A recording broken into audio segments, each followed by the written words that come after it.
Okay, folks, we're going to start in just a sec. If I can encourage anyone who wants to come sit a little closer, it'll just make the evening a little easier. But if you're stuck where you are with Velcro, that's fine too. My name is 𝗬cieห์ and I'm here to conduct this exciting evening where we get to talk to you about the draft ward boundaries. I say exciting evening because, of course, we find it kind of exciting, and you must too, because that's why you're here. But we're always happy when people participate, so thank you very much for coming. We'll just begin, as is your custom, with a land acknowledgement. We acknowledge that we are on the lands of the Anishinaabe Nation. This spot where we gather is the traditional land of the Three Fires Confederacy, the 𝗬𝗏𝗀, the 𝗬𝗶𝗏𝗵𝘁, and the 𝗂𝗶𝗹𝗹. We also recognize that this land is now home to the Delaware Nation. This land was settled through the McKee Purchase Treaty of 1790, and we, as beneficiaries of that treaty, must recognize our responsibilities, including our collective responsibilities to the land and water. Now, I want to acknowledge my colleague who is here too. This is Olivia Hlahi. Olivia is the brains behind a lot of the math that is so fundamental to a lot of this. So when you have a really difficult question this evening, you will likely be asking her. But we've been working on this in lockstep. And also my colleague, or our colleague, 𝗬𝗏𝗃𝗃, who was here at the last two meetings, is also following along online. I'd also like to welcome the folks who are here online, and we'll sort of keep tabs on how many we have over the course of the evening. Just a couple of housekeeping matters. Firstly, we're going to start off with a presentation on the ward boundary review process, kind of what we have to do and what we've done so far. There's going to be an opportunity for formal deputations. Now, there's two types of ways that you can participate in this. The formal aspect of the deputation piece. Oh, you know what? You're not seeing the screen. Our screen is not on. We will fix the screen. Brief pause while we fix the screen. Everybody else can see the screen at home. Yeah, this is one of the few disadvantages of the, you know what, I bet I'm not attached to.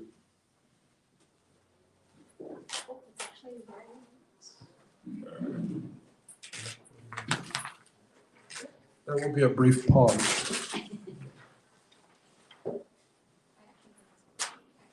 Is it already here?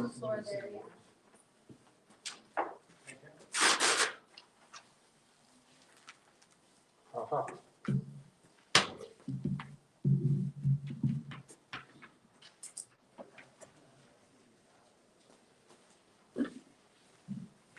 There we go. Sorry about that. And we just have to deal with the sound. Perfect. So there's going to be several different ways to participate tonight, and you get to choose whatever works for you. The first is there's going to be a kind of a workshop piece, which I'm not sure how long it'll last. It could be as much as an hour and a half. It depends on how many questions you have. That's kind of up to you.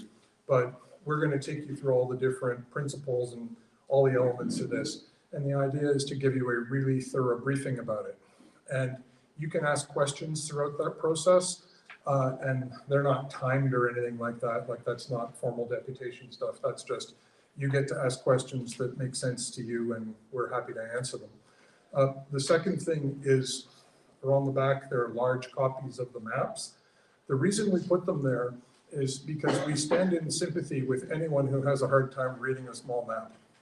And so if it's helpful to you to look at those, there's a whole bunch of yellow stickies or different colored stickies at the back, and you are more than welcome to take a sticky as it suits you and say, you can scratch a great big arrow on it and say, I don't like where this boundary is, or this should be over here, or whatever, and you can slap them on the maps. And honestly, that's extremely helpful to us because we're trying to figure out the right place to put these boundaries.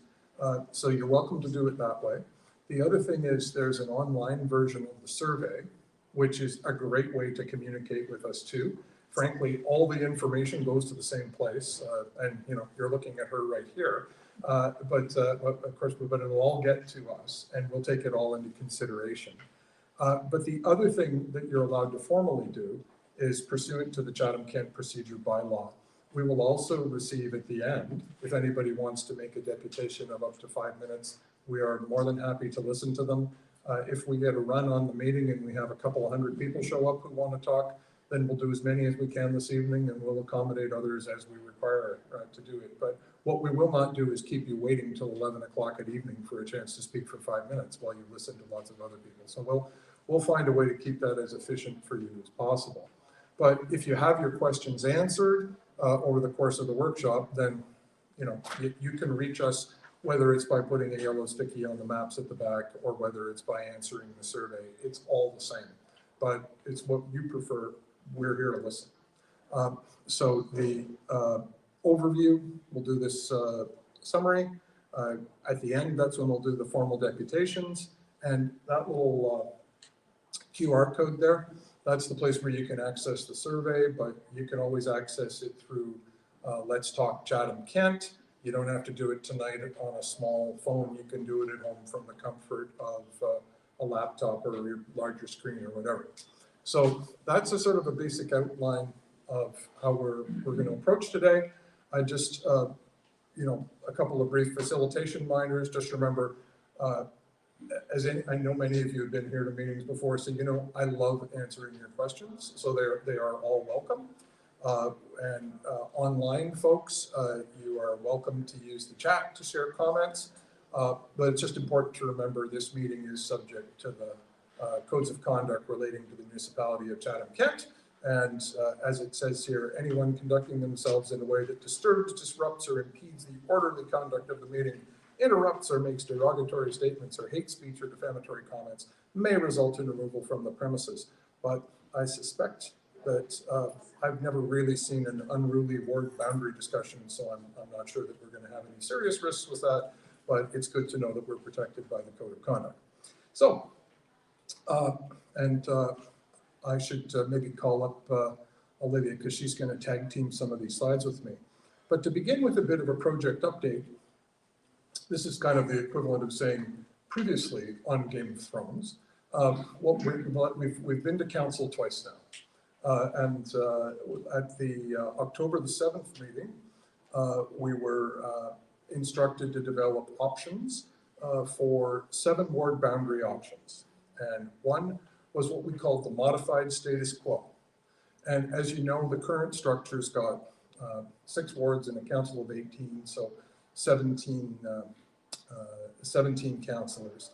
And as we discussed with council at that time, really hats off to the people that created the wards in the first instance, because frankly, if they'd been under warranty for 25 years, they still more or less work. But where you expect wards are going to run out their course is when you've got a growing community. And as you know, Chatham-Kent has really started to grow in recent years, and particularly Chatham, but other places too. And in particular, the old boundary of the old ward for Chatham, Ward 6, there's now a lot of people who would say, yeah, I live in Chatham, but actually the way the ward is drawn for Chatham, that people find themselves living in some of the other wards. And so that's one reason why the existing wards probably are running out of their current usefulness. There's a few other issues, and we can talk about them along the line, but we said we wouldn't recommend just reapproving the existing wards and moving on. If you're going to keep with the council of 18, you should let us correct some of the boundary issues that have come about because of the passage of time. And so the first option that we've done is designed to deal with that status quo problem. They also asked us to come back with options that would consider a council of 15, and we've come up with different, as you can see through this chart, and we'll go into all of these in greater detail. We've got ones where they're kind of based on 2 councillors per ward. We've got ones that are based on 1 councillor per ward. So we've got a bunch of different options.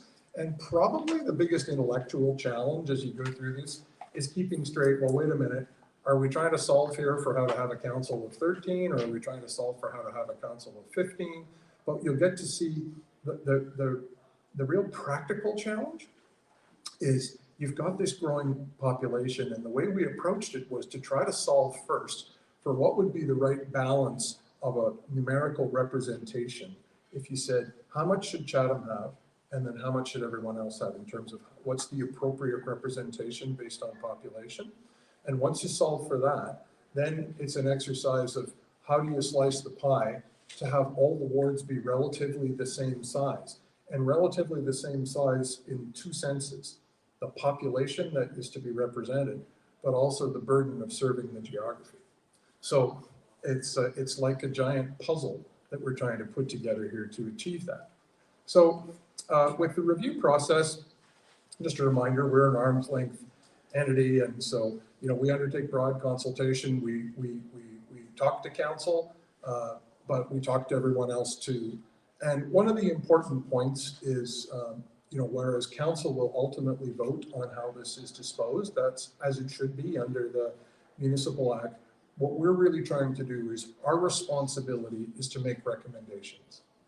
And the way we make good recommendations is by listening to any ideas that people have to make sure that if there's something they want us to consider, that we consider it. Another way we make good recommendations is when we put up proposals. If somebody says, no, you put that line in the wrong place, we want to be very responsive to that too. So there's both of those sorts of inputs that we're looking for. And when you give us that kind of input, that helps us do our job. So that's why we appreciate it so much. The decision to make any changes is going to be a decision of council. It will require council to pass a bylaw, and it's expected that the process that's going to lead up to a decision of council is going to be complete by December. So we're moving along at a pace. And throughout, all this information is on the Let's Talk Chatham-Kent project site. Size of council is one aspect of this. How councillors are elected is another aspect. And at that meeting on October, we were told to suspend any further consideration of the question of direct election. That had a lot to do with the fact that Chatham-Kent is just so big that if you were to try and directly elect people all across Chatham-Kent and everybody was responsible for everything from one end to the other, it wouldn't be very efficient. So we considered it as we were required, and we have dismissed that as an attractive option. And so there's no further consideration of that at the direction of council. And as you recall, we're also supposed to take into account the parity of population within the various wards, not just for now, but for the election of 2026 and 2030. And so, if the original creators of the ward boundaries, they succeeded in creating something that lasted for more than 25 years, we've been given a less ambitious task. For us, it's got to work for the next 2 elections, or roughly, 8 years or so out. So that's the goal. And of course, the purpose, what we're planning for here is to have the wards in place that will be in effect for the next election, which is in 2026. As I mentioned, the wards haven't changed since they were done 25 years ago. They often have their roots in history and where the population has traditionally lived. As population grows, the wards get bent out of shape, and it's necessary to address them. And so our goal is to come up with wards that meet the test of effective representation. Now you might say, Sabine, what the heck do you mean by effective representation? Who gets to decide what's effective? And the answer is the Supreme Court of Canada has given us direction on the key factors that relate to effective representation. And there's a little bit of a refresher here on effective representation. And it goes like this. There was a case called the Carter decision which these principles came out of. And what the court said was, look, what we're trying to do in boundaries, the main purpose for ward boundaries is to come up with electoral subdivisions, and those electoral subdivisions should be designed in a way that delivers effective representation. So you say, well, okay, how do you do that? Well, they gave us 5 pieces of guidance that we're supposed to steer around in order to come up with something that works. The first 2 are linked. The first one is equality of representation by population today. And the second one is kind of like predicting where that population is going to be over time. And so the parameters they've given us is we're supposed to predict it out to 2030. So in order to do that, we use all of your land use planning, official planning documents to identify where growth is forecast, and we try and figure out where that's going to go. Now, inherently, that's a risky proposition. You know, if we have a giant economic collapse and a massive, a renewed spike in interest rates, then you may not get quite so much construction. On the other hand, if things get better, it may go a little faster. So this is why forecasting is forecasting as opposed to auditing. But our job is to figure out how to design wards that would deliver equality of representation now and over that time period. Now, we don't have a giant electronic scoreboard in Dresden, and if somebody leaves town, it sort of goes down by 1, or if a new family moves in, it goes up by 2. And so one of the problems, and you'd be surprised in 2024, it's harder than you think to find out exactly how many people there are in a place. I don't know, maybe it's a pleasant thing that government doesn't know so much about what we do and where we go, that there's still some mystery about our exact populations. But it's also about how quickly it changes, right? And, like every rental lease is only for 12 months and people come and go. Populations often changing significantly with school years, people leaving to go away to school, people coming in to go to school. You also have to take into account the fact that we're not just considering voters, we're considering the overall population. And that actually even includes temporary workers. Because what we're trying to do is give everybody here effective representation. It's not limited to citizens, it's not limited to voters. And in fact, it really makes sense when you think that children can't vote, but we care about representing them too, right? And so the way the court has defined it is it's the population in its breadth that we're keeping track of. So the last 3, there's one other point about effective representation as it relates to population. It's because there's no giant electronic scoreboard, and because it's recognized that people live where they live and it isn't always convenient from a point of view of us being evenly spread across the community, they recognize that sometimes it's not practicable to achieve proper representation while having perfect mathematical parity between wards. And so the court was actually extremely reasonable about this. They said, look, unless you've got a really good reason, it should not be beyond 25%. Generally, we treat 25% as an absolute no-no barrier, and none of the options that we've presented to you have population variations either now or by 2030 that exceed 25%. So we've been able to come up with options that all respect that. The court would say, look, you can go beyond that, but you better have a really good reason, and you might well be subject to a challenge if you do, because then it becomes, you're violating the biggest thing that we have, or closest thing we have to a hard and fast rule of thumb. But these other 3 rules that that's the 25%. So we just kind of divide 25% into half, and we say, look, if you're between 0 and 12% variance, either plus or minus, that's within the optimal range. If you're between 12 and 25, that's less than optimal, but it's acceptable. And if you're north of 25, either plus or minus, then it's too much. And so that's the way we operate. And we're happy to say that everything that we've shown you falls within the plus or minus 25. Most of it falls within the plus or minus 12. So, and now there's 3 other important rules. There's geographic and topographical features within the municipality. Mostly when we ask people in Chatham-Kent, how should you divide the wards? They say, well, you should really think about the river, or you should really think about the highway. And so that's what the court meant by topographic and geographical. You should, as much as you can, use boundaries that make sense. You don't have to, but you should. And one of the things you'll see is people in Chatham-Kent are not really all that motivated to divide themselves perfectly evenly between the north side and the south side of the 401. So it would be really handy if they were, but they're not.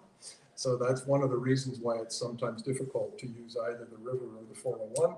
People live where they live. They don't magically all divide perfectly evenly above one or the other. The second thing is community or diversity of interests within the municipality. It's been my pleasure to meet many gentlemen in blue shirts through this process. And they've been really good about saying, look, you really have to respect the agricultural interest and the rural interest and make sure that you get appropriate representation and effective representation. And for the agricultural community, because it's so important. Or similarly, there's linguistic communities, like there's a Francophone area. We've been told try not to split that up at all costs. One of the challenges that we're really interested in your input on is, you'll hear more about this in a bit, Wallaceburg is just a little bit too big to fit neatly into one ward these days, population-wise, when you divide it. And so if we have 2 councillors per ward, we can get Wallaceburg into one. But if we have 1 councillor per ward, then we got to split it in 2. Now, you might say that's in breach of the community of interests, so we're concerned about that. We want to hear what you think. Because there's a way to solve it. We can have 2 councillors per ward and then the math works. But there ain't no way to squeeze 11,000 people into one ward when you've got some of the ward allocations that we have. And so that's one of the, that's what makes it so fun. It's like there's rules that you have to follow, and then there's things you can approach, ways to get around the problems. And then the other is just patterns of communication and accessibility within the municipality. And that's meant to say, hey, look, if the regional center is Dresden, and if the kids all go to school in Dresden, then it'd be good to have a ward that has the sort of the metropolitan area for Dresden in one ward, because it's likely that the kinds of problems and patterns and community that people have is going to be reflected by that. And so that's something else that you're supposed to consider. Those are the 5 rules. And then there's a 6th rule, which is you jumble those 5 rules together and you come up with something that tries to make sense. And that's how it works. So those principles are the principles that, and I'm just skipping through on that. If you ever want to go read this, it'll sort of summarize what I said. But that's how it works. So now what we want to do is show you the options that we've come up with, and here's Olivia to come help. So the questions that you'd want to ask yourself when you're evaluating these in your own mind is, firstly, whatever it is that's important to you. But what's important to us, aside from what you think, are those Supreme Court of Canada rules that we have to follow. So you know how in Jeopardy, you have to answer in the form of a question? Well, in ward boundary review, you have to answer in the form of the effective representation test. So if you've got a problem that if either you or us working with you can find a way to express your problem with one of the boundaries or express a reason why you like it in the terms that are caught by the effective representation test, then that's exactly how we're supposed to think about it. So, if you said, it's just crazy dividing this along that river, it's really one place, then I'd say, aha, you are referring to the physical features or natural boundaries element. That's something for us to consider. But then you see, how paper, scissors, and rocks, scissors beats paper, but it loses to rocks.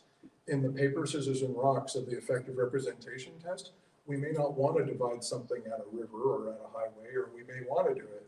But the math might come along and say, we don't have any choice. There's too many people here, we got to split it.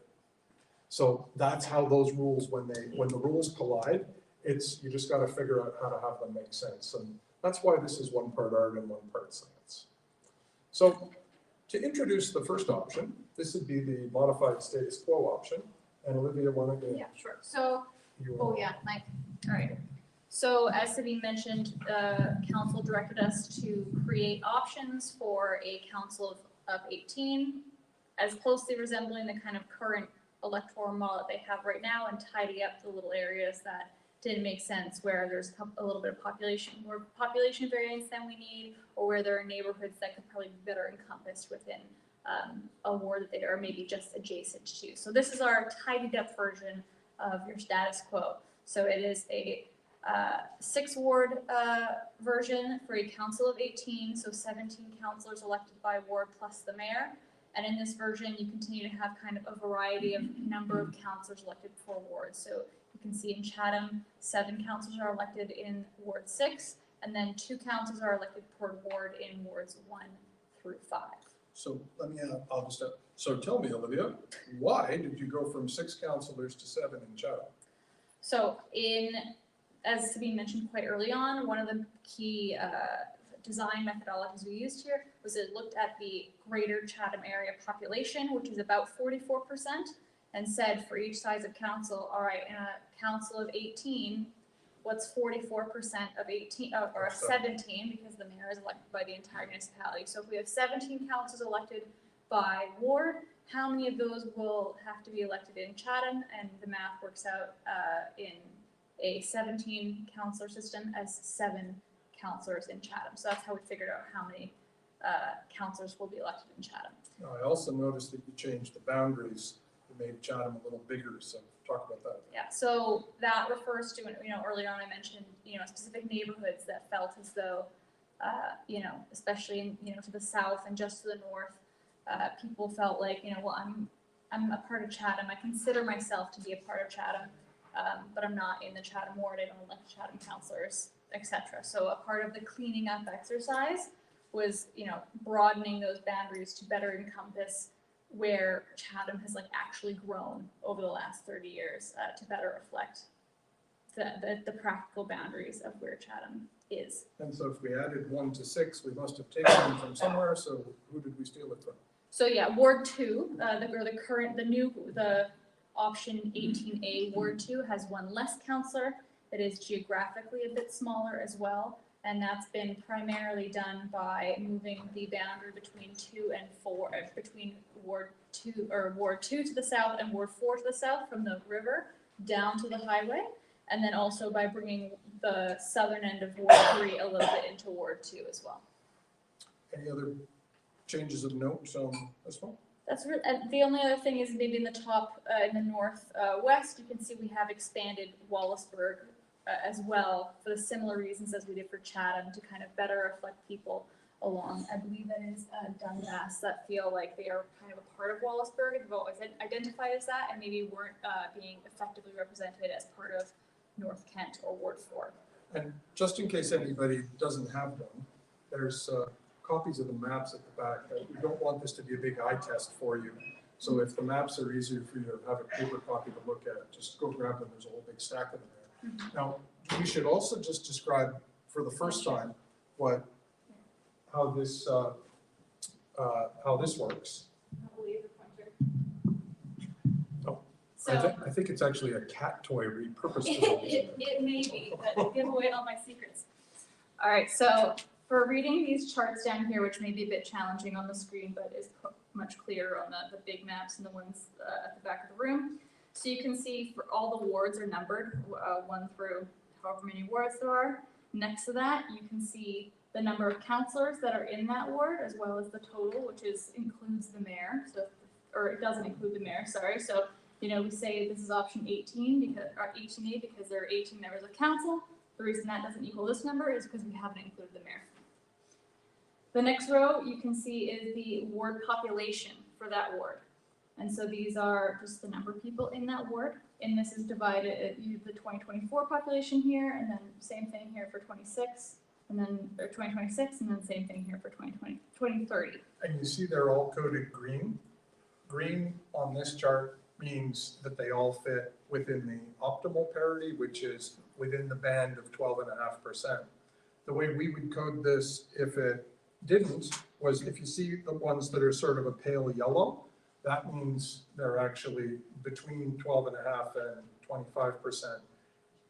We would code it red if it was above 25, but as I said, we didn't give you any because they didn't pass the test.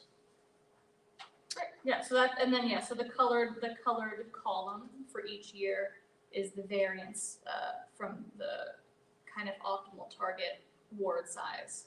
And so what this ward does, what this allocation does, is Ward 2 used to be slightly overrepresented, but it had 3 councillors. And Ward 6 was slightly underrepresented, and it only had 6 councillors. And so basically we fixed that, and we've addressed some of the other changes slightly with incremental change.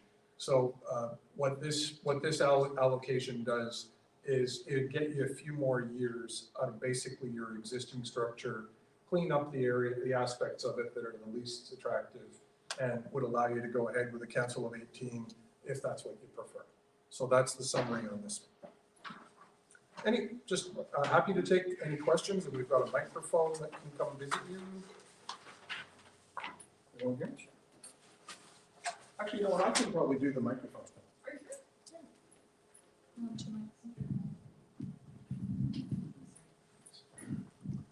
I just wanted to ask if, given the population of Chatham, which represents close to half of the population of Chatham-Kent, 44%.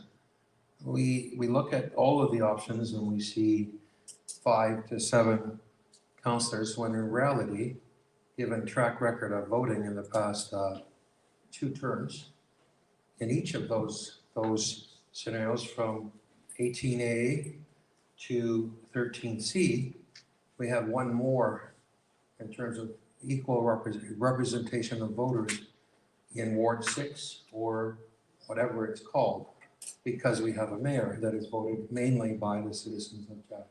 Has that been taken into consideration? And he votes on every issue. So we wouldn't be allowed to take that into consideration, because I mean, firstly, there's no law that the mayor always has to come from Chatham. I mean, I appreciate the point you're making that it has, but the parity that we have to assess is the parity of the wards. We don't get to take into account, you know, look, you could say that what you're describing is a practical reality, but it actually doesn't fit into the Carter test, because we're supposed to compare the parity of wards. And you can't, you couldn't structurally disadvantage Chatham on the hope that they might elect someone any more than you could structurally disadvantage the others. So, yeah. Well, no, it's a fair try, and it's a good question. Any other questions? We've got 6 options to go, so there's lots, but any?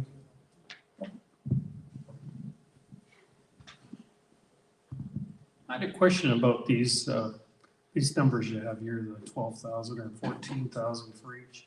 Now, has that changed a lot in the last 10 years? We've had this same geographical wards, and to go back, and even the population, if it wasn't for the last 5 years, we wouldn't have the population we have now.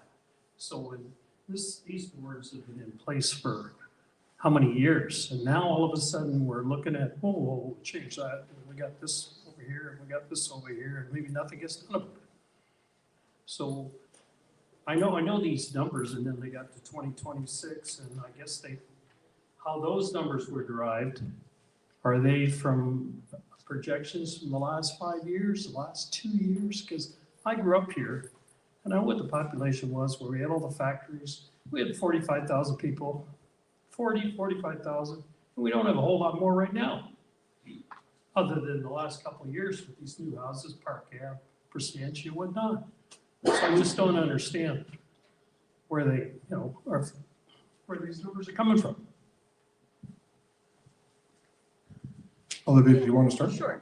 So the numbers, the numbers in this version of these maps, you may actually notice, are a bit different even from the total numbers that we had in our previous report. And that would be because we use a variety of ways, as Sabine mentioned. We don't necessarily have an actual head count. We use different methodologies to determine how many people are in the different wards. So for this version of these numbers are derived by basically kind of doing a house count, basically looking at the civic address data and saying, okay, well, how many people do we think live here based on how many points of residence there are? So that's how we get the counting to start with, the current numbers. The projections, as Sabine mentioned, are based on a number of things, including working with the city's planning staff and looking at the official plan, but it's also influenced by Ministry of Finance data and what their projections are, what 𝗧𝗧 data has reported in terms of historical growth. We've basically tried to come up with what's the best methodology we have for figuring out where people are and counting them, which is counting houses. And then we use a bunch of other data sets to say, all right, these all kind of add up and look relatively even. And so that's how we validate the numbers that we've used here. So it is based on what the town is expecting, validated by provincial projections as well. And the foundation is the 𝗧𝗧 data. But the other thing that's just really important is the majority of the options that we're showing are not being driven by the imperative of fixing imbalance right now. Honestly, the reason why the 18 option 1A or 18A still works is because it's more remarkable how little things have changed than how much things have changed for the last 25 years. So we could just as easily start off the answer by saying, you're right, it hasn't changed that much, which is why the 1996 ward boundary with minor tweaks still works, except for the fact that right now Chatham is underrepresented and Ward 2 is overrepresented. The rest of it more or less holds. The biggest reason for the other options that we're going to look at is because council's considering changing its composition of council and moving from 18 down to either 15 or 13. So, so the numbers are as accurate as we can make them, and you're right, it hasn't changed that much. So, other questions? So let's go and talk about the second. All right, so option 2. So this is the first of 3 drafted boundary options for a council of 15. So we're looking at 14 councillors plus the mayor. This version is trying to use a 1 councillor, 1 ward system. So we have 14 wards for each councillor. The 14 ward options are the messiest ones potentially when from looking at like a lined perspective in a lot of ways. And that is because, as Sydney mentioned, people don't necessarily live in a nice even distribution across either the southern or northern part of either Chatham or in the broader county either. So it's these are primarily centered around the population centers that do exist outside of Chatham, whether it's Wheatley or Tilbury or Blenheim, and then some surrounding area as well. You'll notice in all of the options we present that the boundary around Chatham in the versions we presented is the same. We're looking to validate those boundaries to make sure that they are the correct ones. But one of the side effects of that structure is that as we go through these options, you'll notice that there's nothing stopping us in some cases from swapping out, what we've done in one map with another one. If we like the outside Chatham wards better in option 15A and we like inside Chatham options in 15B better, nothing to stop us from swapping those out once we've aligned on what those external boundaries should be. So the major thing that's driving this is the move from 17 councillors down to 14. Second biggest thing that's driving it, I guess, is the moving to 1 councillor per ward. And just the rationale behind that was, before we had 2 per ward, except where we had 3 and in some cases 6. And a lot of the feedback we got from the first round was, it doesn't make sense why some people have 6 councillors, some people have got 3, and some people have got 2. And so, so we asked ourselves, how crazy would it be if we just tried to have everybody have 1 councillor? And so that's what this is. This is a first thought experiment of how that would look. And as you'll see, there are a couple that are coded yellow, and I'm just kind of wishing now we'd used a higher contrast because I can see it's probably a little hard to see, but if you use the cat toy, you can see a couple of them there are pale yellow. That's because they're closer to 13 or 14% variance. Still acceptable, but green is perfect. Yellow is not as perfect. But honestly, when you're trying to say, it's kind of like you roll the dice and you wonder how the numbers are going to come up. This was a very satisfying outcome because what you get is a bunch of wards that are not huge, because one of the other comments we had, we don't like wards that are so big that it's really difficult to serve them as council. You know, like you have to drive from one end of the ward to the other and it's too burdensome. So these become more manageable. And, you know, you can see the other thing. I think this is the one where for Chatham, how did you? Yeah, so in this, the other two kind of key design features worth flagging in this version. The first is in Chatham, where you can see because Chatham is actually pretty evenly distributed in terms of population north of the river and population south of the river. When you have 6 councillors or 6 wards in Chatham, you can try and successfully divide the wards along the river. So you can have around 3 wards and councillors above the river and 3 below, with the exception of a little along the river where it may make sense to keep those people aligned. But primarily, we're able to use the river. Outside of Chatham, the main thing worth flagging, because it was flagged to us by other folks as well, is you can see this is the first instance of the dividing of 𝗬𝗧burg. So you can see here, because the average, the target ward population is just over 8,000, and 𝗬𝗧burg has around 11,000 people, can't fit in one ward if each ward is only to have 1 councillor.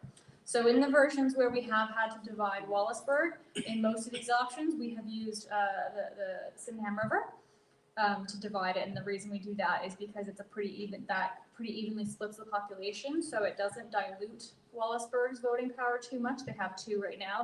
They have 2 in this. They are represented by 2 councillors in this version, but it does allow them there to also be kind of a more distinct 𝗬𝗬sburg ward in that northwestern corner.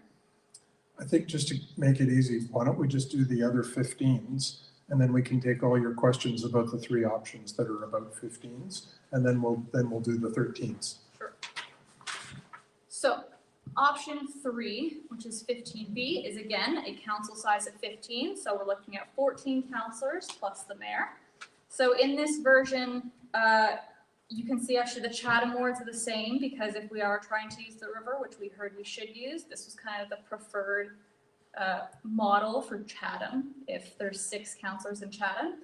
However, understanding that the option that you just saw had some more confusing lines, let's call them, we'd want to present an option where there's only 4 wards in the county, and they are each represented by 2 councillors to preserve some of the benefits that we heard about the 2 councillors per ward system, and allows us to use some clear boundaries here as well. So you can see we're able to use the river to the west of Chatham, and we're able to use the 401 to the east of Chatham, and we're also able to keep the majority of 𝗬𝗬sburg in 1 ward.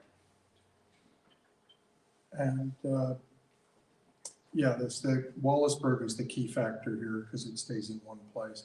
But you can see also, you're back to the large wards. And so if they made people grumpy because it was a long way from one end to the other, then we're back into that soup. But what we have fixed is the problem of six representatives for everybody in Chatham. That's the sort of the news on this one.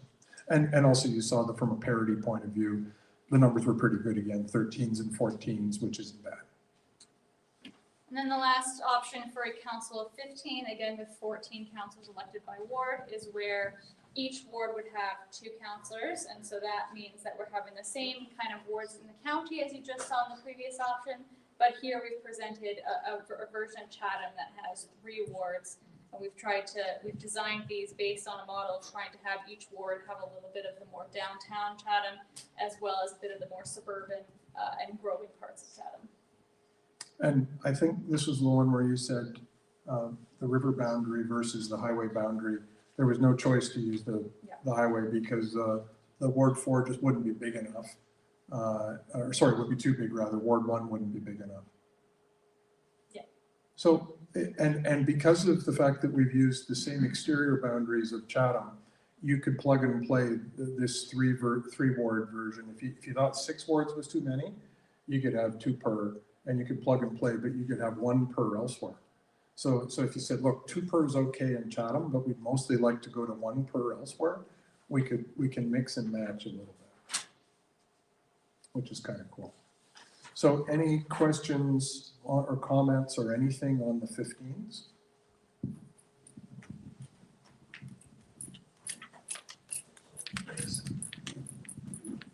I sat in council when you made your presentations, and I heard, I think, one councillor, maybe two, lamenting about liking the 6 councillors per ward. I would like to voice an opinion saying I love the 1 councillor per ward. Thanks. And actually, just the gentleman made an interesting comment about the rates of growth. And one of the ways you can really see that the rates of growth here aren't all that intense is because as you look from, you see the variances don't change by very much. So these are really more being driven by changing the number of councillors than they are by expectations of wild growth. So just to kind of come back to the point you were making, you're right.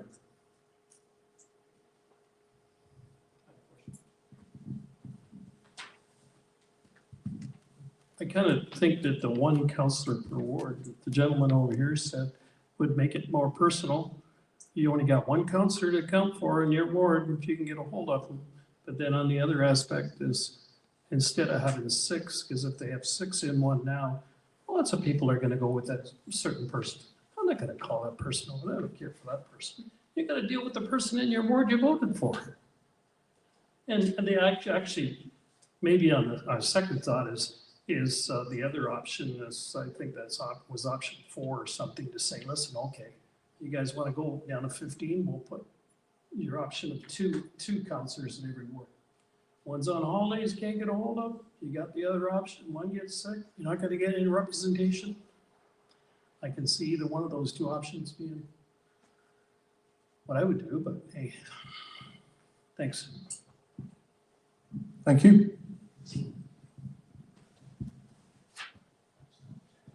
We've all been talking about who's going to represent us. My question is, if we change these boundaries, what's going to happen to road maintenance, ditch maintenance, and where you can take your recycles on Saturday?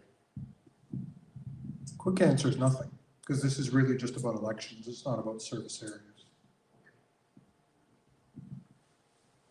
Oh, behind you.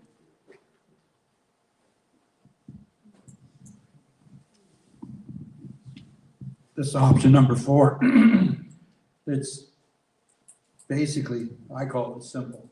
It's, you know, Chatham is to split 3 ways instead of split 5 or 6 ways. It's more easier for, you know, basically everybody, I think, you know, it's my opinion right now. And the only thing is ward number 3, there's a lot of land there. And I'm just wondering if, you know, if you could trim something off of 5 and 7 to go with 3, even, you know, I'm just saying something like that. I know you want your distinct lines around Chatham, but this is Chatham-Kent. So, you know, we can, you know, shade from the city for the country too, for ward-wise and population-wise. We could tackle that one. So, I mean, it's one of the most challenging things about moving the lines is that when you move the lines in Chatham, you move the line this far and the numbers go like that.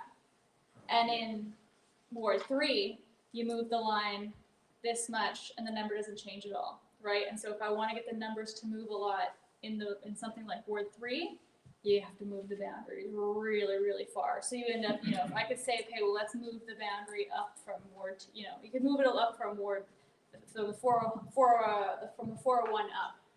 And now Ward 2 is enormous too, right? It's kind of 6 of one, half dozen the other. If I take from wards in Chatham around the outskirts, those are also a bit less populated as well, right? So it ends up not really affecting the numbers very much to move them, and then you end up just, you know, blowing way into the county, and people who don't feel like they're a part of Chatham are being represented primarily by a Chatham councillor.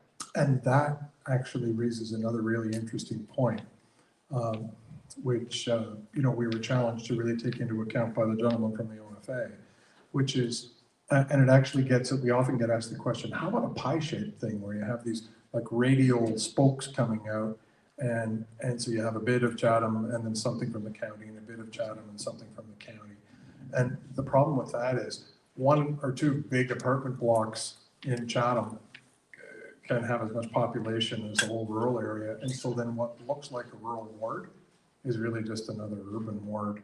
And so that's the other thing we worry about is the character of the community that you're using to balance stuff.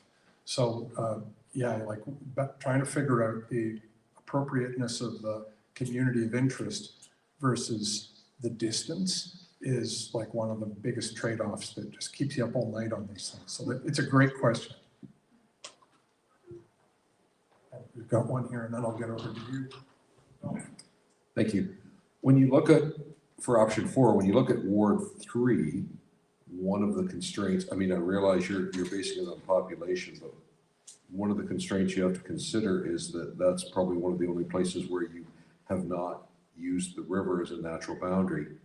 There are only a limited number of crossings to get from one side to the other, and it doesn't quite cut it in half, but I'm thinking that there's a very limited access. So if you happen to be one of the 2 councillors, or if you happen to have both councillors north of the river, they will be having to navigate to the part south of the river. And that may be very inefficient. And just for the record, that was for option 4. Great. Tom? Thanks, Sabine. A couple of things. First is just an observation. I really like the entire slate of options. I think you guys have done a great job matching the requirements based on Supreme Court direction. So this is the best example I've seen in over 10 years.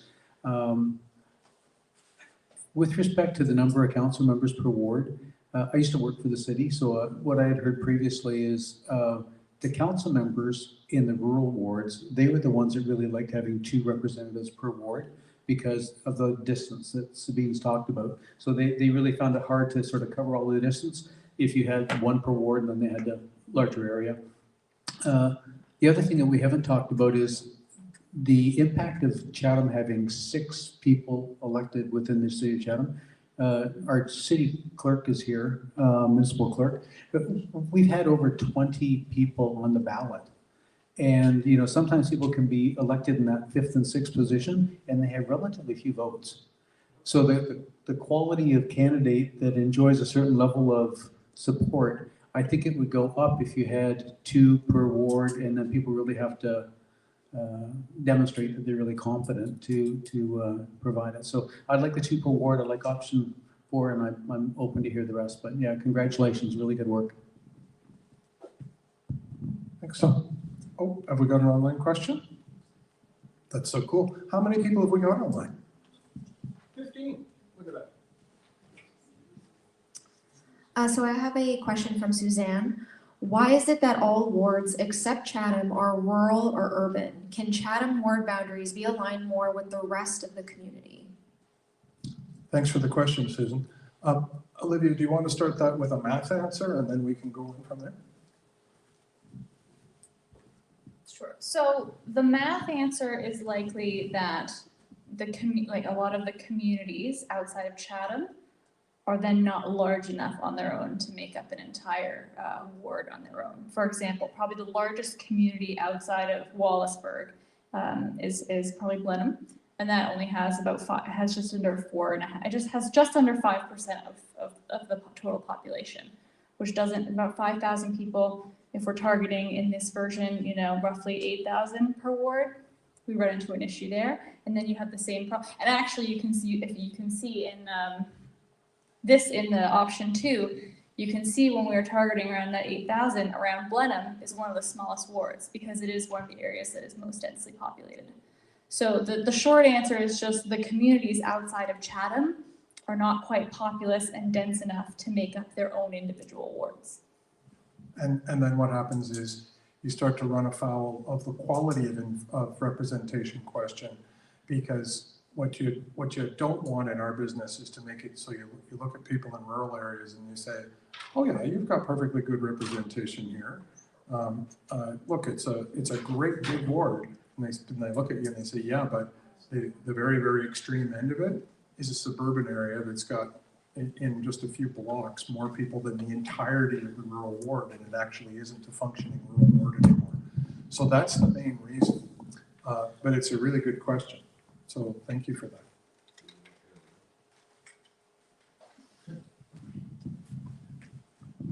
So I like this option 4, and I'm looking at the city of Chatham. So when you have an election come up, now do the people in those 3 wards have to live in that particular ward to run in that ward? In other words, could they all be in all 3 of them? All right. You know what I'm saying? Like, if you're gonna keep them as separate wards, then you should have a separate vote for those individuals in those wards. So I'm just kind of curious how that would break down in the election. Yeah, I mean, technically, it's considered an advantage to have a true local connection. And so people generally do try to live inside the ward. I think right now on council, you've got examples of people who don't. But the Municipal Act doesn't provide specific answers that would, and that would be the answer that is beyond our pay grade. Yeah. Because that would live in the Municipal Act. So the individuals would have to decide which ward they wanted to go in. I was just saying that, so the individuals would have to decide what ward they go in, that's right. Okay. Question? I'm kind of in favor of 2 representatives from each ward, but I would like to make sure that one representative of those is not from that ward, from a different ward. So they get to know a little bit more about Chatham-Kent and about some of the problems that are coming up in that area. And I think that's something that's bothered me for years, and it's still That is also a really creative idea that would come under the heading of Municipal Act beyond my pay grade, but we will definitely write that one down. Just piggybacking on George's last comment about from another ward. I used to live in Vaughan, and Vaughan used to have regional council members. So I don't know whether there's been updates to the act that would have precluded that, but I think there were 3 or 4 regional council members elected at large from the population, and that sort of helps balance some of the issues that you've just raised, George. Although the interesting thing about those is in the last Vaughan election, 2 of the regional councillors got significantly more votes than the mayor. And yet the mayor has become a strong mayor. So that's just another interesting kind of phenomenon, because they were overwhelmingly elected regional councillors who were elected at large. And there was a tough 3-way race. So the mayor's vote totals were suppressed. So you had councillors who were elected with very high numbers. all the municipal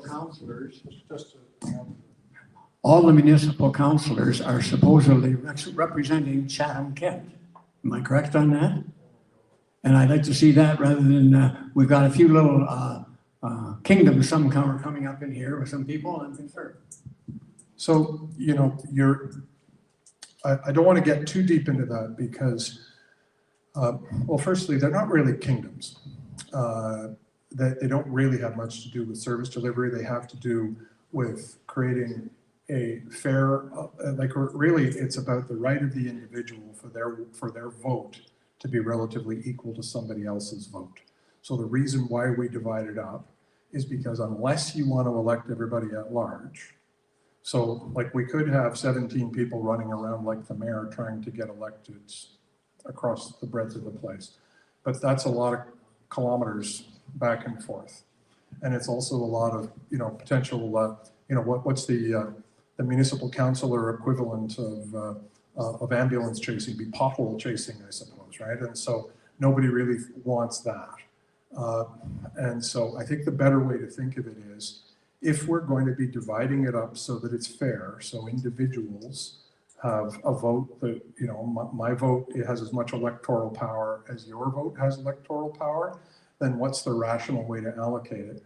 The gentleman before asked the question, well, what's this have to do with garbage pickup or drop off or that kind of thing? And the answer is nothing. It's not really a fiefdom in that sense.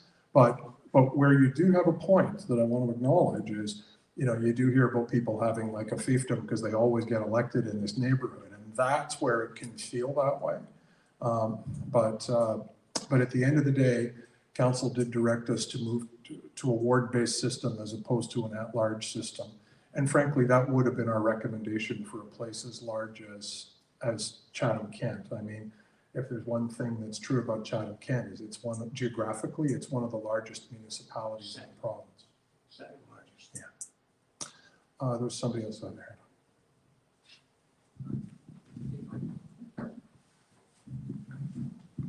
I think mine have been answered, but I will back George. They all are supposed to vote on every issue all across Chatham-Kent. And I also want to second Don's comments that I've really enjoyed listening to the process from the first two meetings to this one and the information you're presenting.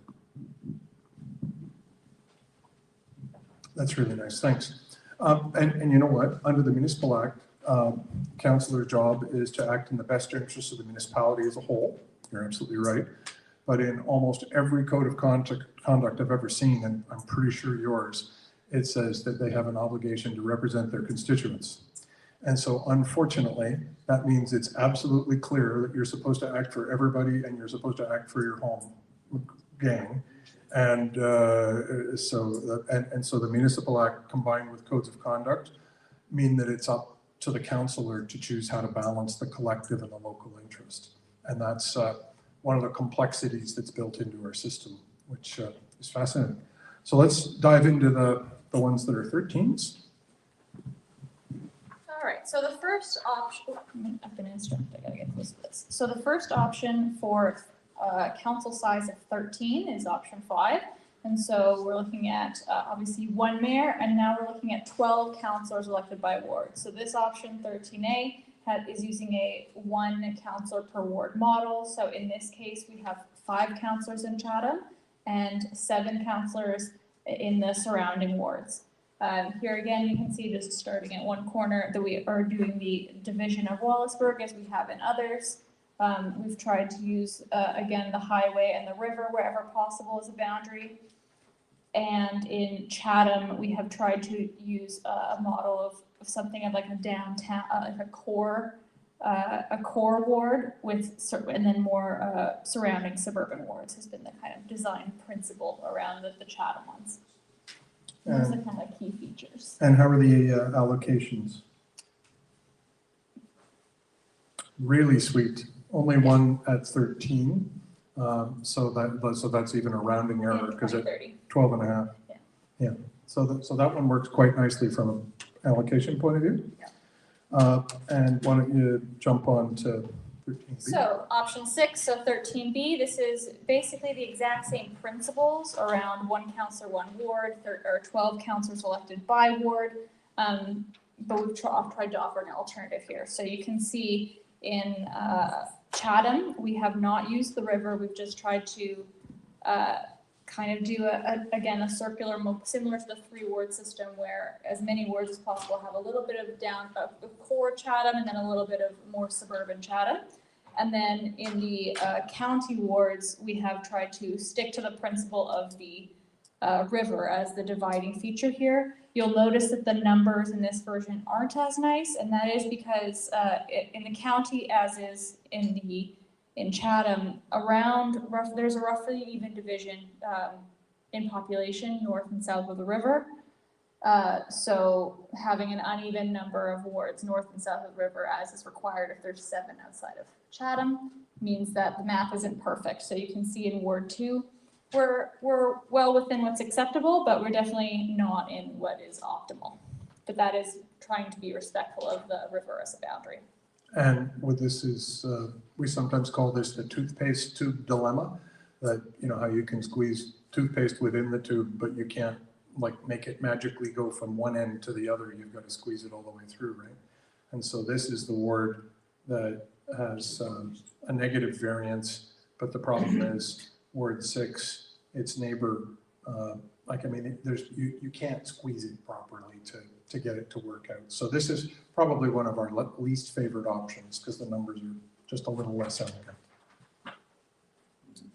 And then the last option here, option 7, 13C. So this is a bit of a creative model, obviously with a with the division of councillors between Chatham and the surrounding wards. There's not an even number, so we can't quite as nicely do the just what does it look like with 2 counselors per ward as we have with the size of with the 15 member council. So in an attempt to demonstrate what it could still look like to have an uneven number of counselors per ward, we have given a number of the county wards 2 counselors, and then given 1 counselor to the very sparsely populated east side of the county to kind of use some cleaner lines. We use the river again where possible. So again, you get into some fairly large wards here. Yeah. So a lot of shoe leather there to cover the whole thing. And there's also some sort of suboptimal panhandles, you know, like Ward 2 creeping around this side or that. I mean, it's, again, it's the math, right? You try and do these things as best as you can, but it gets driven by the search for parity. The numbers are pretty good. So, I mean, if people really wanted to pursue a version of this, but clean it up a bit, you know, you probably could, but we wanted to model this kind of general approach too. And that's all 7. And that's all 7. So what we wanted to do was kind of explore a couple of specific concepts. And like, you're really doing us a favor by helping us with this. So these are really important to us. So if it's not vibing with you, like honestly, that's almost good news. But we want to know what you think about a couple of these things. The first is Chatham's draft boundaries. And we've made the point that, you know, it's 44% of the population. So the trick is, depending on the size of council, you've got to give it the right appropriate number. But what do you think? Like, is this what the boundary of Chatham looks like to you? Or did we get that wrong? What we did was we kind of took what the planners would say is the urban area. And so we extended it up and we extended it down. You know, as we drove all around the county, you know, looking at things, and you know when you're in Chatham, and then very suddenly you're not in Chatham anymore. But we also know where the growth is going to be, and of course a lot of it's going to be between the 401 and that end of town. And we know it's going this way, and we know that there's some development out this way. So one of the questions we had was, you know, if you said to us, you know what, that you should move this in a bit because this actually belongs with this ward, or this belongs with this ward, or whatever. That's one thing we'd be really interested in hearing about. Any thoughts on that? You can provide, so the roads, just in case of the warning, so it's Pioneer Road here to the north, communication line down here, Prince Albert to the north, the 401 along the south, and then on this side it gets a little bit more complicated just because there's not like a clean straight road, but we're using Bloomfield along the south, some rail lines, and the urban, like the development urban boundary is this little bulge, and then we use Bear Line to the north of the river. We're in Linwood subdivision, and we're part of Harwich. That zone, that ward, we're not with Chatham. So noticing on all your lines there now. Oh.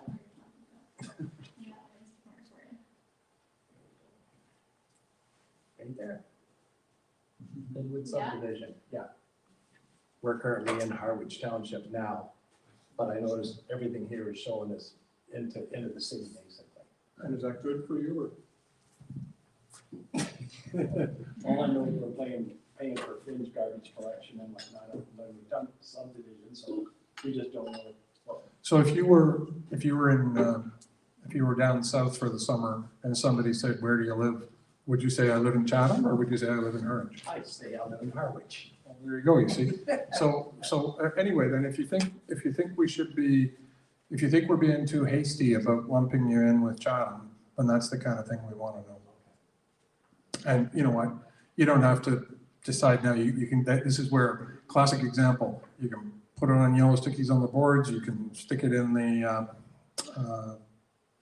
online survey or whatever.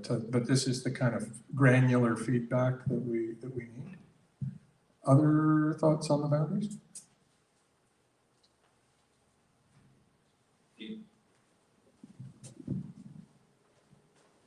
I said if they go with these proposals, say 2 or whatever, There's gonna be all new maps. I'm a counselor in Ward 2. I got this map, I know what's in my community, what roads I gotta go into, or who's calling, or whatever you ask them. I don't think, if you use these big boundaries, if you use the river, use the 401, use Highway 40, use the Bloomfield.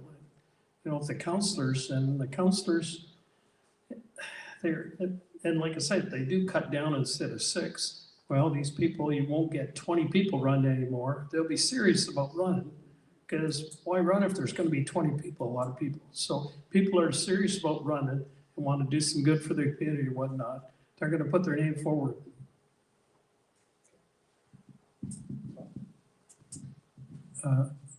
The map you've drawn up there, that looks to me what I would hear for communities of interest. When people talk about it, I think you asked the insightful question, where would you say you lived? And that's, I think, really close. The gentleman that was talking about services, there are a number of services that are area rated in Chatham. In fact, we have a bizarre leftover tax structure that needs to be updated, hopefully when this gets updated. But things like, do you get garbage pickup, you have to take it yourself. Some of those things are differentiated on whether you're actually in the urban area or in the rural area. So I don't know whether there's a way to educate people as to what the implications are going to be. It's one thing to say the elected officials, but something about, do you get garbage pickup, fire service, some of those sort of things I think would be helpful as well. I mean, one note, my mic is dropping here. One note that's worth making is that this is the ward boundaries the urban boundaries that implicate the tax areas and such are not implicated in the bylaw that would change the ward boundaries. So those things would still be the same. Do you follow? I can write, it goes down I don't want to go down a rabbit's hole for you, but there's over 6,000 different area rated services. It's silly. And part of the reason we got there and we didn't get it changed is because our existing ward structure, people saw that as some sort of a threat. So I don't think it's for a discussion for today. If we get this fixed right, then maybe we go back and revisit that. So I'll just stop. Thanks. So any other comments on the Chatham thing? Because then we got a couple more. Okay. So the second one, of the 13s, is there one that you like better? That's the question. So my question would be, I understand 18 because that's our current structure, and then the 2 proposed of 15 and then 13. How did those numbers sort of come into existence? Was it because of population and trying to do the 44 and the math, or? Great question. In a previous episode, when we were reporting out to council on council size, there were a couple of factors. One was we showed that Chatham is a significant outlier in regard to size of council. And so at the risk of oversimplifying, I think we said, well, 18 is really very big. And 11 and 9 and 7 are common, but Chatham is really big. And so if 11, so then we got into the very sophisticated Goldilocks principle of that if 11 is too small and an odd number is good, then maybe we should try 13 and maybe we should try 15. And no one's promised to do anything by way of change yet because there is an 18 that's still on the option. But we looked at a bunch of comparators, and in particular, we looked at 𝗧cie, thank you. Somebody paying attention in the previous class. And we also looked at Kawartha Lakes. And those are the 2 that are most similarly sized, and they get by with like 11 and 13. But we tried 13 and 15. And we wanted to see how favorably the math worked. But it was initially just a sense that for contemporary governance, 18 seems a bit much. Any thoughts? So this is the big difference here is this is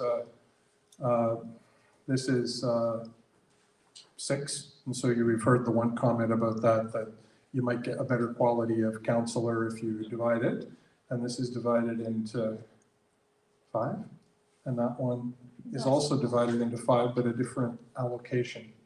Does any opinion on, say, as between this one and this one? It's a bit like going to your optometrist and they say, which lens is better, this one or that one? Yeah, for the 13 option, I realize you spoke that Ward 2 is a bit of an outlier. But when you just look at the geography of it, 13B seems to me to be infinitely more balanced from a representative point of view. If you're going to have one person per, it seems like it would be the better balance, and it also utilizes the river. And just though, speaking of just the Chatham part of it, do you have a view on that? So just thinking of just of the Chatham piece of it. It seems as equally as balanced as you can get, I think. Okay. They're interchangeable. This is one of the reasons we're asking is because we could take your favorite alignment for the county and we could stick in your favorite your favorite alignment for Chatham and they would work. That's the nice thing about always having the same boundary for Chatham. I'm actually confused about something, Sabine. At the last council meeting where you presented, council said that it preferred to have all of the councillors at large for Ward 6. Is there going to be an option for that presented to council? That'd be the first one. And a councillor or 2 said that, but council didn't say that. So we weren't directed to only present at large within the Chatham ward, but we certainly took away that we should have one. And so sorry, but you see that option for 18A can be plugged into the 13 options. That's where the plug and play component of it comes in. And we've got a question from online. So I have Suzanne again, and she says, can the Chatham ward be expanded to include more rural area? The expanded boundaries of Chatham wards would allow for a more rural/urban understanding for councillors. And then also adding, if Chatham was to include a rural area and then divide it into 3 or 4 wards.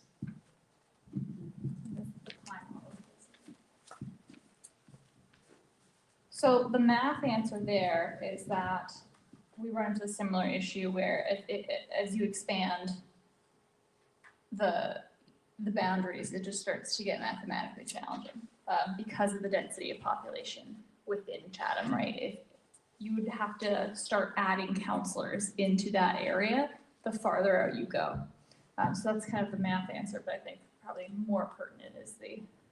So just coming back up to the components of effective representation, it's very difficult to make it work in regard to rule number 1 and rule number 2.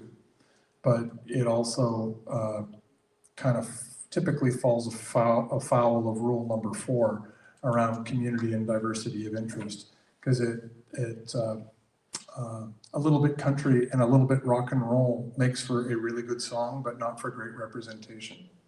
And particularly if you have a large area that has like 6% of the population and it's tacked on to 94% of an urban area, it really just kind of dilutes the rural area and it doesn't give them effective representation. They're better represented by a ward that more that kind of weights and gives them frankly an ability to get their candidate elected every now and again. So that's the main reason why we haven't presented ones, because we didn't think that they'd pass the test. But again, it's a really good question, and a lot of people, you hear it again and again, people saying, I don't want there to be so much division. I don't want there to be people purely representing this or purely representing that. I want to try and bridge between. And it's a very sensible inclination.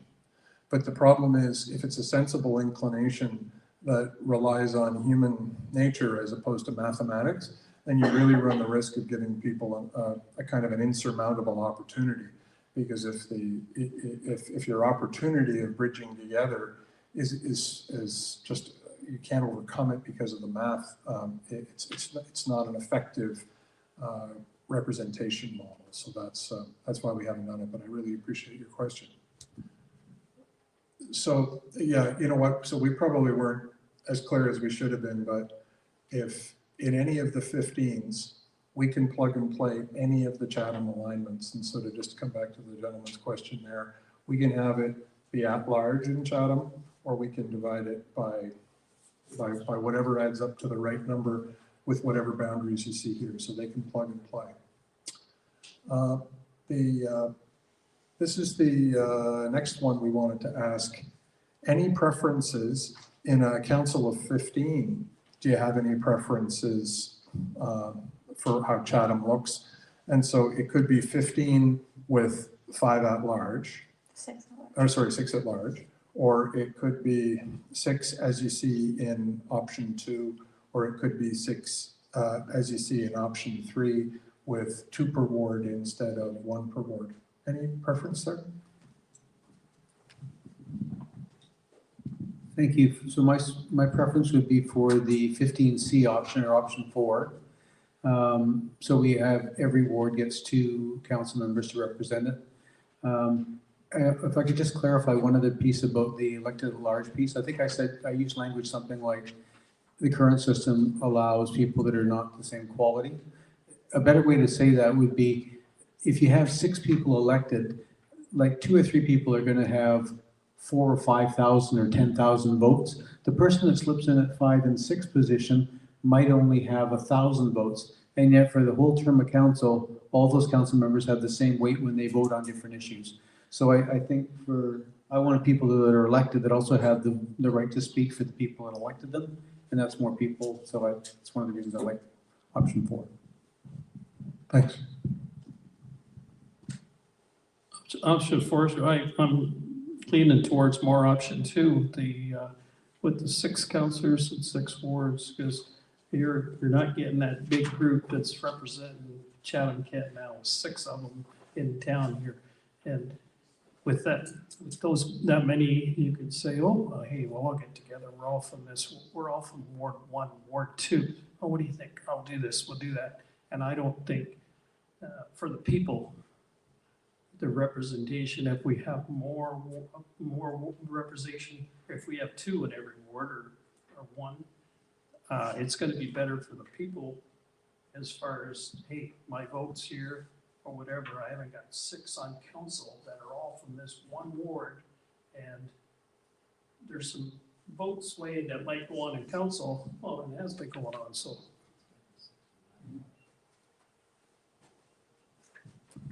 Other comments, questions? I'll let it go. I just want to put my vote in for option 4. Okay. For the 15C. 15C?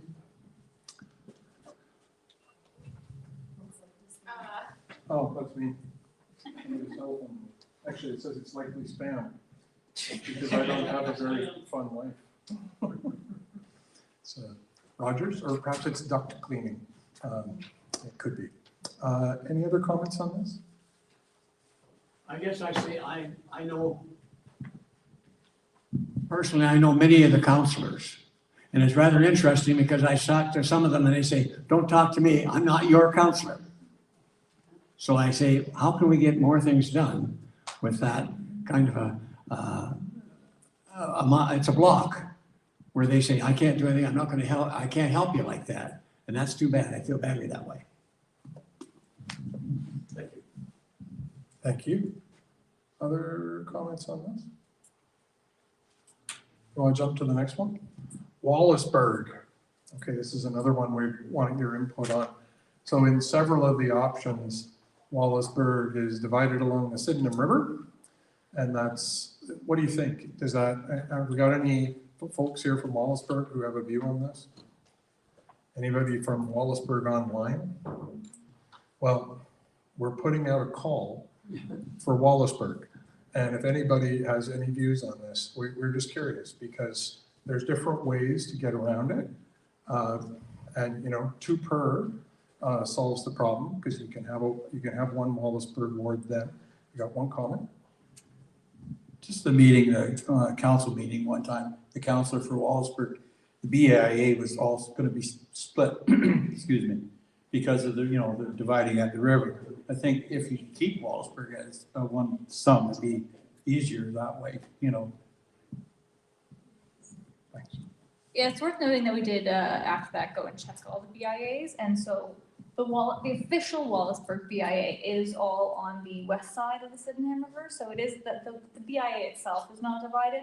That being said, acknowledging that there are, in a number of these communities, several types of groups, and that will have, now divided, that could potentially have divided jurisdictions, that is true, but the BIA is on the one side of the river. No, I thank you for bringing it up, because it was brought up in council, and we did want to double check. And we took that very seriously, so that was one of the reasons why we hustled to come up with an option that wouldn't divide Wallaceburg. I believe that Councillor McGregor, Carmen McGregor, said that they were looking at plans to develop the southern, like below the river as well. So that's why they were leery about splitting Wallaceburg along the river. No, I heard that too. And so, this is the other thing then. Suppose we get it so that it's mostly one per, but we had 2 per in Wallaceburg. Is that acceptable, or is that daffy? Huh?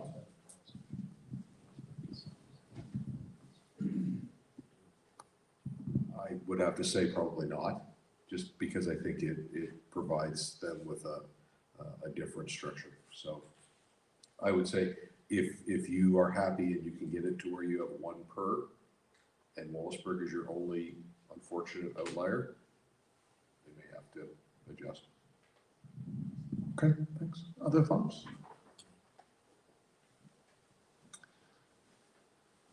We will collect more data from Wallaceburg.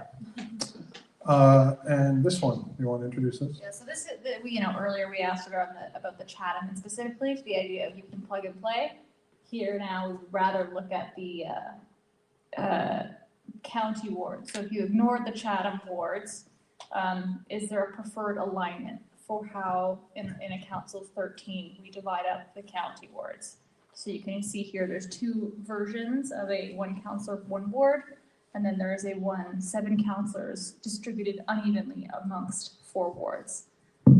Looking to see if folks have a preference for amongst these options. Now I can answer this question because I answered it before and didn't realize it. Exactly. Yeah, 13B to me, even though Ward 2 doesn't necessarily fit, it's a lower population, it seems to make more sense geographically, and you're not dealing with the river. You are using the river to your highest and best uses of separation, especially in the north and east. Thanks.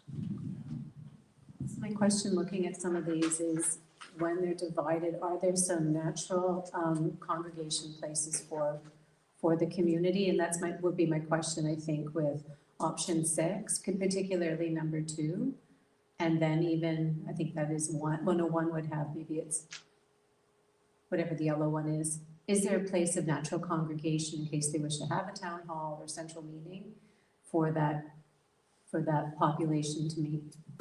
Well, so for both of the first 2 options presented there, and in fact, for most of all of the boundaries, one of the core kind of design principles was to not divide like the multiple hamlets or kind of more urban centers that exist within each of the wards. So they do kind of end up naturally having each of them like a settlement in them. So, the second option is a good example. For example, Ward, I believe it is, no, I can't see it. So for Ward 1, you can see that it is, Wheatley would probably be the main urban settlement, and then Ward 2, it's Tilbury, 3-1, Bridgetown, probably Dresden, Wallaceburg, and then maybe Mitchell's Bay, Pencourt. Like you could kind of argue what the one is in Ward 6, but they are generally all, we try to ensure that those settlement areas are not divided, and they are kind of built around those. And that speaks to the area, the principle of like accessibility and communication where people centered. And a really nice example of that was we heard a lot of people say, look, right now, a high school is in this ward and all the people who go to the high school is in the other ward. So in those cases, we've tried to unify those things. And so, you know, it's like one layer upon, you know, you get the math right and then you try and divide it so that you put services in. So I like your term, natural place of congregation. Is this all gonna go into effect if there's a change in 2026? Yes, well, subject to what council says, yeah. Okay, with council, so, because like you said, we have some development here, but you look at just south of Park Ave there, the new school. Well, all these other areas, campus schools are all closing and they're going to one major school. So conceivably, and there's some other schools on the plan, and, you know, so you're still gonna be living it out of the ward and going to another ward to go to school. Yeah, there's no way to solve for everything with one of these things, but you're right, and this is why you look about 2 elections forward to try and get the right balance, and you try to go beyond that. It's like, honestly, we said right in the first paragraph of our first report, the people that did the first ward boundary drawings back at the time of the amalgamation, they did a really good job. You know, like from a point of view of getting something that was durable. You could quarrel that the council was too big, but I wouldn't quarrel about that because they were going through a transition. It was a difficult transition. I know something about transitions, let me tell you. But I think they did a great job. And if it weren't for the passage of time and the change of population, you wouldn't have to do anything. And this is why I say that the option that keeps it at 18 is still possible from a demographic point of view. It may not be desirable from a council size point of view, but it ain't demography that's broken your current board structure. It was like, I don't know whether it's just the convenience of how Chatham-Kent has decided to grow or whatever, but there aren't a lot of ward boundary systems that have managed to hold still for 25 years without having numbers peak into the red, where you get, because you see that when I say, well, what's the problem with being in the red? It becomes the point at which citizens can make a challenge against your ward structure and they can overturn it at the land tribunal. And so if people start to feel like their representation isn't fair, that's the option that they have. So those are the stakes. If it's not fair, the citizens have a recourse. So that's why we're so obsessed with getting the number right. Almost done. So for the council of 15, it's the same question basically, but presenting the 2 versions we have, which is the 1 councillor, 1 ward, and the 2 councillors per ward versions. Any preferences here?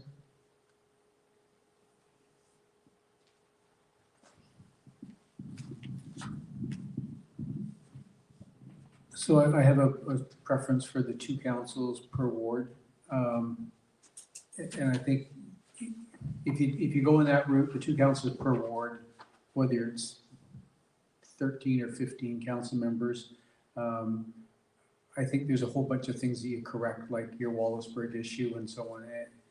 And there's a whole bunch of challenges if you don't, like Wallaceburg is one community of interest. The river in Sydenham doesn't split up the way the Thames does in Chatham. Like, that's not the way they think. So there's a whole bunch of those nuances, but your numbers look really good if you have 2 councillors per ward and give you some flexibility.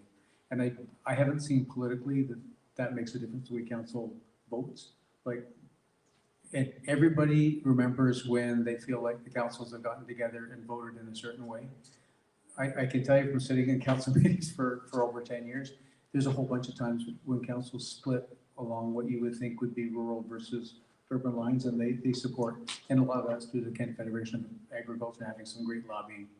Like they educate and they lobby really well. So I'm sure they're not here to hear that. That's the other balance. That's the other council member. You can be sure they're watching. Yeah. And okay, so look, that is the end of the formal program. Firstly, I want to thank you for having the patience to listen to us and to give us the feedback that you've given us. I really appreciate that. What I'm really hoping is that you will all do the mad dash to your, to the survey and let us know directly through that channel what you like. It's really easy to use. But we have an obligation now for anybody who, well, firstly, we can just take any quick comments that anybody wants to make. But we're also here and open for business for anybody who wants to make something that feels more like a formal deputation, as I said at the start. But what I wanted to do was just, if anybody has any final comments they want to make now quickly, we'd hear those. And then if anybody online or in the room wants to make a formal deputation, we'll sit down and we'll listen, because that's what we're here for. But any quick comments anybody wants to make now?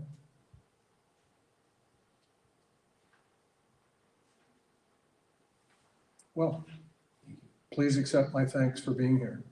And did anybody want to make a deputation? Anybody online? Okay. Well, listen, thank you so much. We'll call the meeting closed now, and we'll be around for a few minutes if anybody has any questions to ask.